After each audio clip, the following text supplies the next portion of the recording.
Honestly, I never actually found out why they detained me. They at various points they told me I was a CIA agent, or a journalist, or who knows what.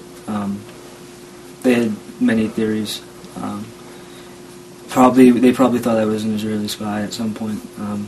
They asked me questions about Israel, but I never did. I was eventually told I broke Syrian law, but I never was told what Syrian law I broke, and I didn't have the guts to ask them. I imagine I broke their wide-ranging emergency law, where they can pretty much arrest anybody for anything.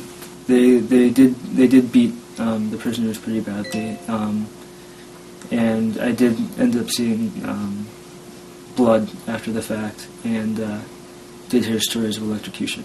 Once I realized that they weren't going to physically beat me, my biggest fear was them turning me into a political token like the Iranian hikers. I met people from, I saw someone who must have been no more than 14, and I met people as old as 60s and 70s, anyone from pretty educated to mentally retarded, and not a single person knew when they were going to leave. People have been there from a week to a year with zero information, and I think mentally that was the hardest part. One guy in prison, I asked him where I should visit in Syria if I ever get out of here.